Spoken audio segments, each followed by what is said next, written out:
This is Souhan Unfiltered on the Alive and Social Network. We're live tonight from Shamrock's Bar in St. Paul. Cool place, great burgers, lots of beer, live music, which I like. I prefer live music. I don't know if everybody does these days, but I do. The great band, The Last Ride, will be playing tonight. And hopefully within a week or two, I will record a couple songs or two I can play with the boys and the girl. Really cool band. And I love the places around town that still play live music. There are a lot of places that have shied away from it. You can still find it at Shamrock's. You can still find it at O'Gara's sometimes. Obviously, my daughter works at First Avenue, which is all live music, and that's why she got into the business. I love it. So anytime any other venue showcases it, I try to support that venue. Today is going to be kind of a casual Wednesday version of Souhan Unfiltered. You can find it at SouhanUnfiltered.com. All the previous podcasts, including Michael Russo, Mark Craig, Ross Bernstein, Paul Molitor. Tonight, it's me and Sean Bernard. We're just going to kind of talk some sports, talk some music, talk about the future of the network and some of the acts and people we want to highlight in the future. How many times have you been to Shamrock's? Is it in the thousands now? Maybe the hundreds. Hundreds. Yeah, I used to wander over here. Anything. You and I are both of Irish descent. Yes, we are. And so for me. And what do you mean by that? Exactly. Here we go. Here goes the fisticuffs. Well, my people were from the west of Ireland. I don't know about you. But My people were from Dublin or nearby. Okay. Yeah, we have. There's a Souhan's garage in or near Dublin. My father's family. There is. That's interesting. So you don't know where it is exactly? No, I mean I've seen it on the internet. I haven't really gone there yet. I do plan on going to Ireland someday. Everybody tells me it's the greatest place in the world. I just haven't gotten there yet. Well, because I know you well enough to know that you absolutely love music, and you can hold a conversation. And you're sitting there with a Guinness right now, which is kind of nice. So he would fit in well there. Well, it's funny. I had a friend who went there sight unseen just because he wanted to play golf. Went there alone. He was working in Europe. He said, "Here, I got like a week off. I'm Irish. I want to play golf. I got to go to Ireland." And he just flew to Ireland, went straight from the airport to one of the great golf courses, walked up and said, "I'm here to play golf. I'll play as much as you'll let me. I'll pay whatever you want me." And they basically set him up, free round, let him play, gave him a caddy. The caddy gave him all the advice and everything. He plays 36 holes, comes off the course after 36 holes, and the caddy goes, "Oh, where are you staying tonight?" And he goes, "I don't know. I just got here." He goes, "Oh, just come with me." And he takes him down to the pub, and they play music, and everybody eats and drinks until 10, 11. And then the caddy says, "Come on, you're sleeping at my house tonight." Takes him back. It's so typical of there. I mean, so a lot of Americans, the average golfer won't hire a caddy. They just think, it's too expensive anyway. In Ireland, Scotland, you absolutely have to have a caddy because it's half the fun, especially if you're not a great golfer, because they'll go out of their way to be kind to you. But if you make a few errant shots, they'll give you complete heat over it, which is fantastic. Well, in America, having a caddy is kind of a sign of unearned royalty. It's like, I'm a rich guy, I can afford the caddy. In Ireland, it's just a good way for those guys to make a living and what they want to be doing. I've never met a microphone I didn't like, and so I don't mind, chatting it up a little bit. But on the golf course, having this Irish caddy, I didn't say a word. I mean, I don't think because it was just, this guy. Hey, nice shot there, right down the middle there, Sean. Your next one, your last one before that wasn't quite as good. But they're just, I could listen to him tell a story all day long. Well, it's better than having a Scottish caddy who will just say, "That shot was crap, crap, I tell you." Oh man, I got to play Turnberry about 6 years ago, and I really thought I was going to have a great round. Almost birdied the first hole. I shot a 102. That's all I can tell you. The winds came up over the sea, and it was one of those where you had 30-mile-an-hour winds right for a par 3, 170-yard par 3, and I couldn't find my ball on the second hole. It was in the heather. That's golf. Yeah, that's the way golf. It is. So the other 4-letter word was taken, they named it golf. Absolutely. Well, let's get to a little sports talk, kind of recap what's going on this week, and then we'll segue into the future of this network, the Alive and Social Network, what we're doing with it, and some of the music acts we are interested in as well. Obviously, the Adrian Peterson news came down today. He was suspended for the season. Then the arbitrator came out and said, yes, the NFL can suspend you for the season, and they can just keep you on the commissioner's exempt list. You can still get paid while you're appealing, but you're not playing this year. And I'm always fascinated by, in this day and age, you get to find out what everybody thinks immediately. In the old days, you had to listen to the talk radio show and hope that somebody representative called in to get a feel of what the populace thought. Now it's boom, immediately on Twitter, immediately in the comments section, and it's fascinating how many people have. And I'll actually give you an example here. Most of the people who have emailed me about what I've written about Adrian Peterson, and my position is I don't want to see the guy again, and I know he could have found his way back in the field, and that would have been fine. But I personally just don't have my stomach would not allow me to enjoy seeing him in a Viking uniform this year. It's amazing. People who email me, I would say 80% of the people who email me are in favor of my position.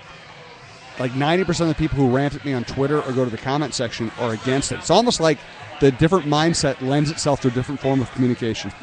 It does, and from the average fan's perspective, I don't pretend to be an expert, but I have these things that filtered through whatever particular social media clip I happened to see at the time. My understanding was that that the league would not have access to any of the evidence because it was a no contest. True. That was my understanding, and so how can you then suspend somebody if you don't actually have the evidence? Well, because this is a unique case. This is not them trying to adjudicate some he said, she said thing. There are a lot of instances of domestic violence where nobody knows exactly what happened. Countless, and that is one of the problems with that particular social disease. This is different. Everybody saw the pictures. Adrian did not dispute that he did it. Adrian admitted publicly that he did it. He never disputed any of the facts. And so the NFL had all it needed.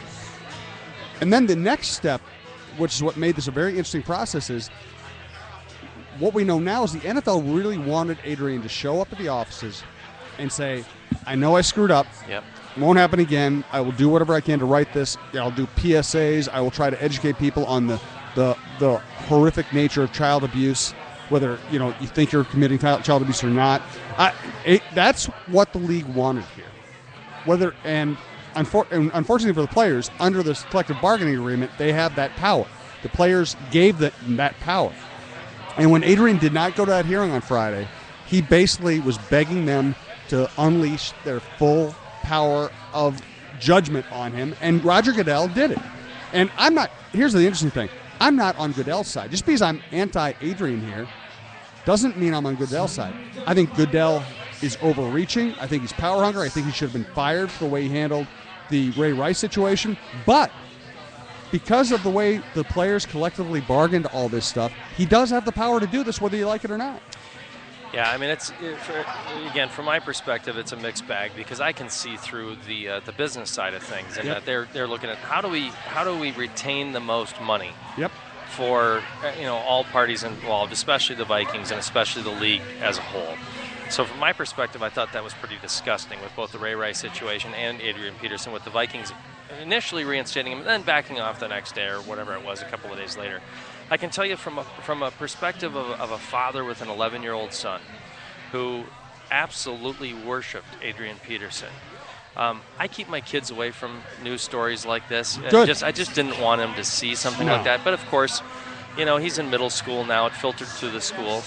I went into his room to wake him up in the morning shortly after this happened, and there's his Adrian Peterson framed picture laying down on the floor, and I knew that he got the information. And so I just said, buddy, what's with the Adrian Peterson thing? He said, well, I heard that he hurt his son, and what happened, Daddy? And then he came to me, and then of course at that point I have to educate him about it. But I tried to leave him with this. I said, what he did was a big mistake, and I don't agree with what he did, and I said I hope he learns from it. But I said the best thing that could come from it, buddy, is that not another little boy in the league is going to have what happened to his son happen to him. That's exactly right. So that's what I did as a father. But that's what a lot of people don't understand. We as adults, especially us in the media, we tend to see everything. I mean, you're exposed to everything. Then you at your layer of And 90% of the stuff I see, it does not make the paper. That's good. But I mean, it's tough as a father of a kid right now who's a fan of. I mean, he thinks Joe Mauer walks on water still. Well, Joe does walk on water, but sometimes the water hurts his feet and he needs to take a day off. Well, it's winter. It's frozen. It is. Yeah, it's hard. So, yeah, I mean, it's, from my perspective, I'm with you that I'd prefer to not see the guy play for the Vikings again. I know that he'll play someplace else. He'll get traded this offseason. Yeah, he'll never play another down as a Viking. No. That's my belief. I just hope that they can pick up some other players and rebuild this team, because I've been waiting 43 years for my Not that you're counting. Little chip on my shoulder. I want to go back to a point you made about Sure. the pure business aspect of that. Yeah. To me, Goodell came down hard for two reasons. Oh, maybe more than two, but two that jump out at me immediately. One is he's trying to reassert his authority. He blew it with the Ray Rice thing. He knows he blew it with the Ray Rice thing. And the only conclusions you could draw after the way he handled the Ray Rice incident were he's either stupid or he's corrupt. Either he was stupid enough to not think that after suspending a bunch of players 4 games for marijuana or cocaine or something else, that suspending Ray Rice 2 games for punching and knocking out his fiancée was going to make him look bad, then he's stupid. The more likely judgment here is that he tried to do an under-the-table favor for his buddies who run the Baltimore Ravens, and it blew up in all their faces. I just, there's a lot of guys at the top that try to pretend that they don't have access to what the minions have. The minions in the league. Had everything. Absolutely, he did, and he had videotapes. Videotapes. I'm showing my age. He had the videos. Whatever you call them. Whatever you call him these days, but he had access. He had access, and he tried to cover it up. It happened in Jersey where they had worked with law enforcement to set up the Super Bowl. He could have gotten anything.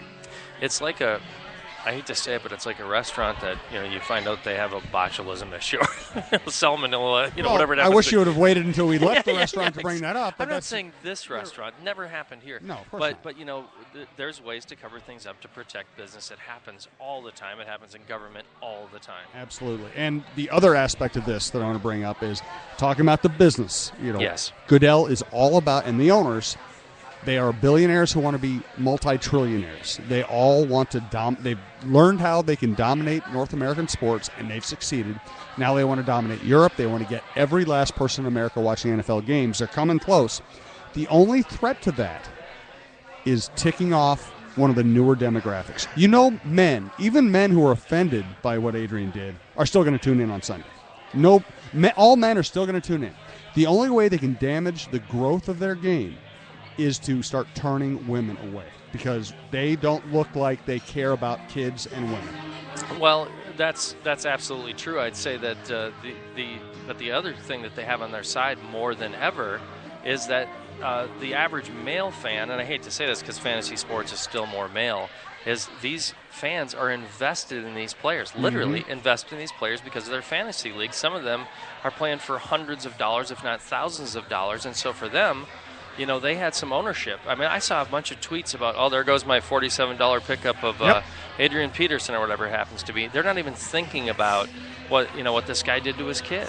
Right, and more women are starting to play fantasy. And yes, again, that's why all businesses, at least all big, successful, ambitious businesses, they kind of assume that they're going to keep their core audience. They're always looking for the next audience. Absolutely. They're looking to expand it. And women represent that demographic, and that's one of the reasons Goodell has reacted so strongly, is he realized that he ticked off a bunch of women with the way he handled the Ray Rice thing, and this is his way of saying, look, I really do care. Even though I'm sure I'm sure it's not really heartfelt. I'm sure it's a business strategy. It's still the way he's going to operate. I think you and I have sat in enough of those corporate meetings when the company makes a mistake, and then you have the big boss, come in and make the big speech, and you kind of say, "Oh boy, is that really for our benefit, or are we trying to cover our asses here?" The next news item of the day, the Vikings go out and, right after getting this Adrian Peterson ruling, they pick up Ben Tate off waivers from the Cleveland Browns. I think a lot of people will overrate this move. They will judge to be a bigger deal than it really is. It's really kind of a procedural thing. Ben Tate's not that good.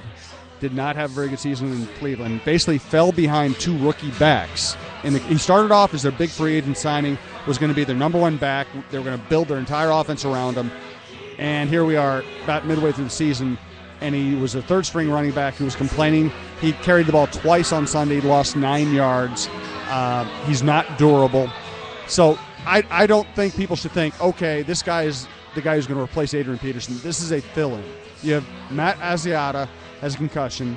Jerick McKinnon has a sore lower back and was limited at practice today. They just needed another body, and this guy at least knows how to play running back in the NFL. And I got to see the tweets and Facebook messages that were blowing up, and everybody went on and followed Tate on Twitter today. And everybody's big comment is, well, you should see this guy when he gets to the second level.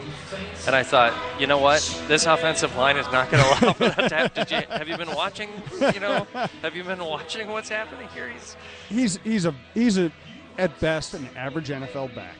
He doesn't have the upside that McKinnon has. He's probably a little more, I can't even say he's more reliable. He's just an average NFL back. And you know what? That goes to the larger point. If you want to forget about all the off-field stuff we've been obsessed about with Adrian Peterson, let's just talk about football here. Adrian, no matter what happened this year, Adrian next summer was going to become a 30-year-old running back with tons of miles on him. And the Vikings were going to not want to be paying him $14 million a year, no matter how much they loved him or how much they love him or how much they thought he had a chance at becoming one of the great backs of all time statistically. They were not going to want to pay him $14 million a year. And you look around the league, and there are incredibly productive backs who were taken in the 6th round, who were street free agents, who were mid-round picks on another team and came to a second team and then found a role. You do not need to spend $14 million on a running back to be a good team. And not in a pass-heavy league nowadays. And so here's my question for you, because these are questions that I've always wanted to ask. Bring them on. I just got to know you recently. But so he had the near record-setting season, the 9-yard short season a few years ago, and then last year he didn't do as well.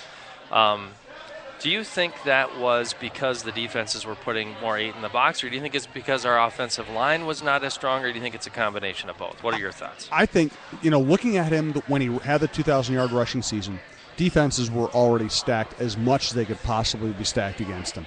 I don't think the defenses really changed that much.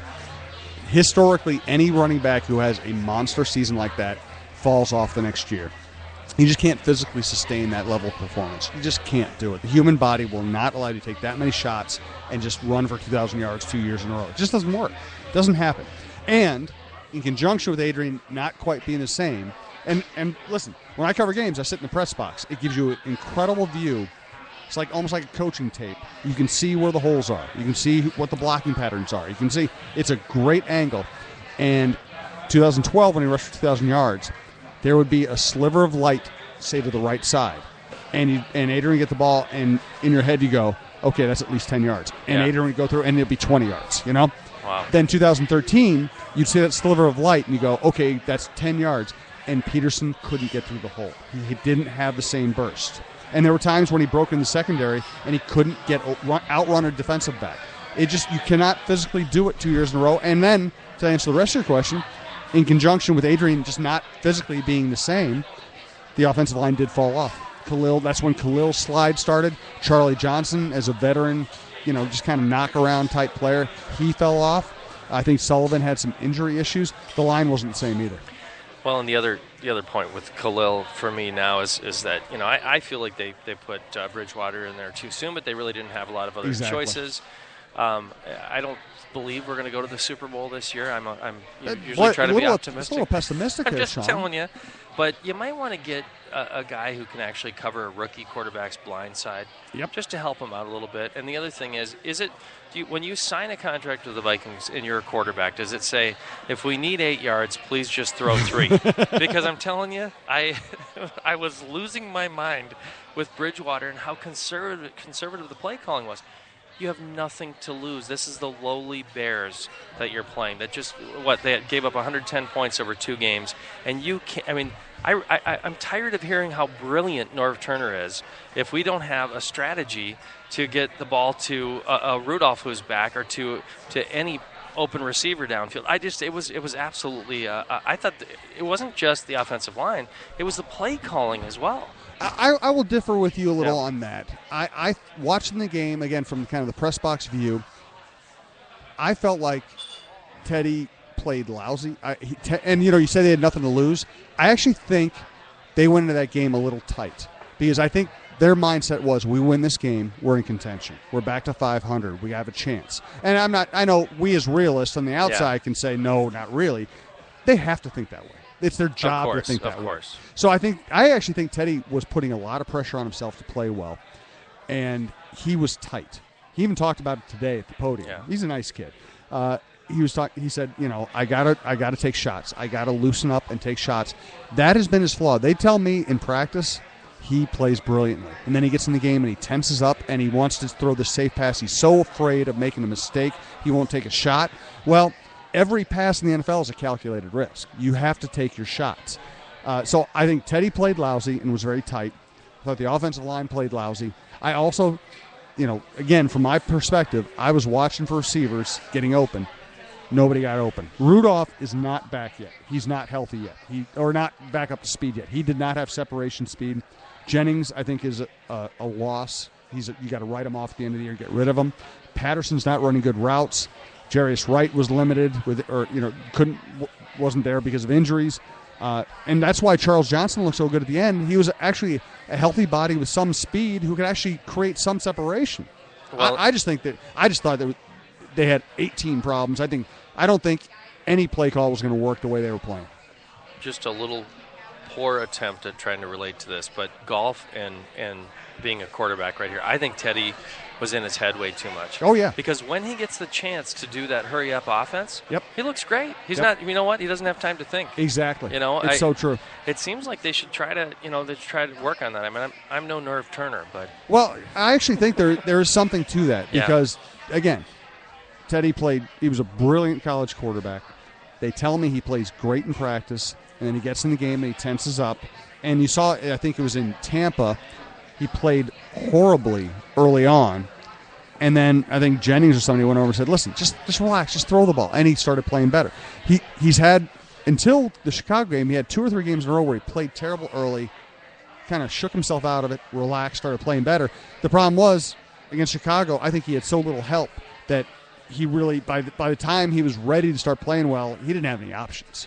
I really like the kid. I think from everything I've heard from insiders, he's got poise. He seems to be a decent kid as well. Yep. I just keep saying to people, if you look at Fran Tarkenton's first 5 games, it wasn't exactly stellar. I mean, for us old-timers that remember Fran. But I think Teddy's got the poise. I think he's got the leadership ability. I think it's there. It's just that confidence is confidence. It's like anything in any sport. If you believe the ball's going in basketball, it's going in. If you believe you're going to be able to connect with that receiver, you're going to be able to do it. And I think he will come on. There's people already giving up on the kid. I don't know how you can do that. No, he shouldn't be playing yet. And that's why the plan was for Matt Castle to play the season, and maybe Teddy would have gotten some mop-up duty or something like that. It's interesting. Aaron Rodgers is coming to town, and Aaron, like Teddy, slipped to the end of the first round. Yeah. And everybody thought he was going to go earlier, and then Rodgers got to sit behind Favre. He learned a lot. He learned to hate Brett Favre, among other things. And he kind of developed a chip on his shoulder because of Favre. And when he got his chance, he was not only ready, he was incredibly fired up about it. This is the opposite of that. This is Teddy kind of getting thrown in with a team that has all kinds of problems, that loses a star player. And I think I've said this to you before, too. The way this offense was designed to work, Kyle Rudolph is going to be the most important player on the offense. He was going to be the outlet guy, and he was going to be the deep threat, because they don't have deep threats in this receiving corps. Kyle Rudolph is going to be the guy who beat people downfield. When he went out, that changed everything. So you have Teddy without a number 1 receiver, without a good receiver, really, without a star running back, behind a bad offensive line, on a team that's kind of waiting, hanging around waiting for Adrian. It's been a nightmare, and he hasn't played well. I'm not defending his play, but all the research I've done on him, all the people I've talked to about him, what I've seen out of him, I do think he's a guy you have to give the benefit of the doubt to and give him some time. Yeah, and hopefully he can stay healthy. The one thing that he's not doing a lot of is taking off right away and running, which I kind of expected him to do. Yep. He's holding in the pocket. I know he's getting blasted and getting quite a few sacks in a lot of games, and even Jared Allen celebrating when he doesn't get a sack, when Teddy gets a 1-yard gain and he's still doing the lasso. I'm like, come on. Well, and Jared after the game is going to lobby for the a statistical adjustment there. Oh no, that was a -1 yard. Jared, good Lord. That's the interesting thing. When you looked at Teddy's Louisville tapes, maybe his best asset was his ability to move around in the pocket and with his eyes downfield. Now the problem is now he looks downfield, he ain't got an open receiver, but at least that's his first option. Which is a good best thing as a fan. I mean, you were at the game, but as a fan, there's a few times where they actually did where they have the camera shot from behind the quarterback and they leave it there. A lot of people hate that angle. I love it because I can see. Yep. If the receivers are actually open, and you look at it and you say they're not running good patterns, or I don't know what it is. They say with Patterson that he's just not a great route runner. He's not. He's not a good route runner at all. How do you play football since the time you were 6 and not run a good route? Well, that's the thing about Patterson is he really didn't play much football until late in life. Really? Yes. I didn't know that. Yeah, he's really learning how to play football now, and that's why That's why there's such a gap between him as a kick returner or a guy you hand the ball to and a guy who has to run a route. He's learning how to run routes. And I will say this, he's not doing a very good job of it. He is, and I think this last offseason, he should have been really dedicating himself to his craft. It's obvious he didn't, and now he better learn from it. Because, Zimmer said the other day, he thinks that Cordarrelle will be a very good receiver down the road, but he's not close now.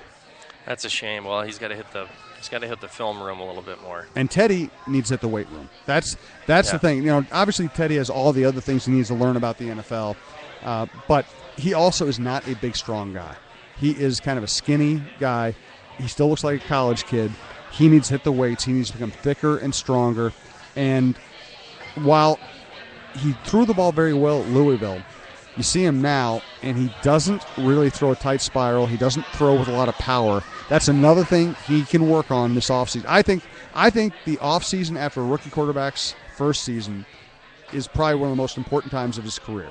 And what they say about him is that Teddy works like crazy. If he applies himself to those things this offseason, I wouldn't be surprised if he had a good year next year.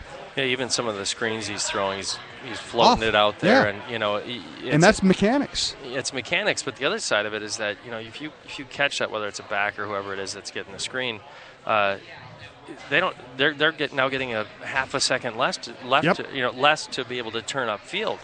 And then suddenly it's just he's got to zing that ball in there and get it going there. But all that's confidence. I have a lot of faith in the kid. I think he's going to come around. I agree with you that I think if he can go to school this offseason and watch a lot of film and also spend some extra time with his receivers, that'd be great.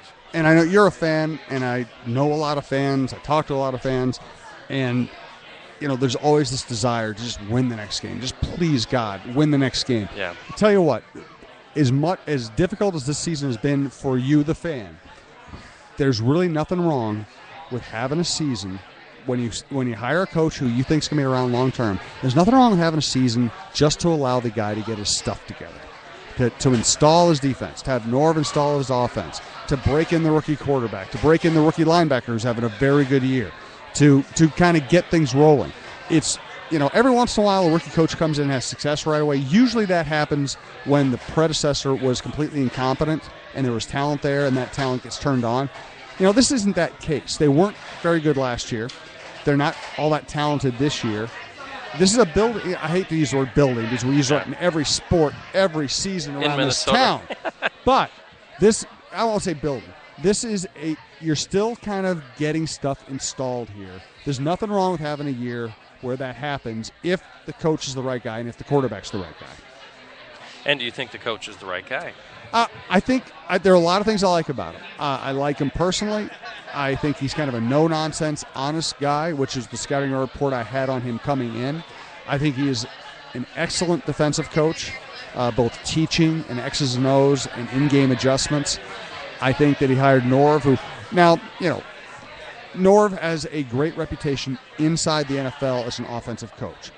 he also has his flaws. He's not perfect. You know, he didn't use Darren Sproles all that well when he was in San Diego. And people are nuts about that. But he tends to be good at helping quarterbacks play well. Brad Johnson, who I knew really well, and who played here and also played for Norv, raves about Norv as a game planner and a teacher and a quarterback coach. Norv's not perfect, but there are a lot of good things to Norv. I think they have some young if Bridgewater and Barr and McKinnon are hits, which I think they are, and then you have Harrison Smith still as a rising player. I think I think Zimmer has done his best work with the front seven. Barr was an immediate impact player. Sharif Floyd's playing better. Everson Griffin is playing up to his contract, which is really important for this franchise. There are a lot of good things there. I think they're a draft or two away from really being good. They're also in a division where the Packers are loaded and the Lions are loaded. So it's not like Zimmer's just going to win a Super Bowl in the next 3 years automatically, but I think he gives them a fighting chance.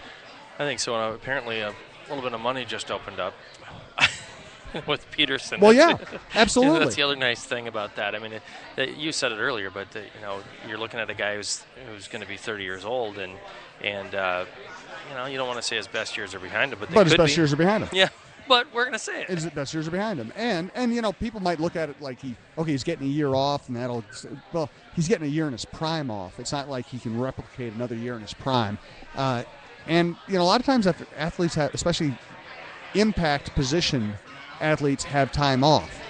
They come back, they tend to get hurt right away. Yeah. They kind of become decalloused to the hitting. So I think the Vikings will trade him. I don't think they'll get incredible value, but I think they'll trade him in April or whenever. They'll get whatever they can for him. And Adrian will probably have another 2-3 good years, but you cannot pay a running back in this league $14 million a year. You cannot afford to do that. I know we need to wrap soon, but I have one more question for you. Is what would you want for him? What positions? What would you want for him in an ideal world? I know there's a lot of holes to fill, but what would you want for him? Not many NFL teams are willing to trade a good player. So usually they'll give you a draft choice. And Spielman tends to accumulate draft choices and then try to make a lot of moves on draft day, try to be really flexible. I think Spielman will start off asking for something he can't get, like 2 number 1 draft picks for Adrian. Yeah. And then, people will bargain him down. He'll try to incite some kind of a bidding war. He'll try to get Jerry Jones involved because Jerry will overpay for anything. Yeah, exactly. And he'll hope to get a first-round pick and another pick, and maybe he'll end up with a second-round pick. I know that sounds like a very small return on a great all-time NFL player, but old running backs just don't have a lot of value. They just don't. Not like they used to. No. Certainly, and we don't even want to mention Herschel Walker.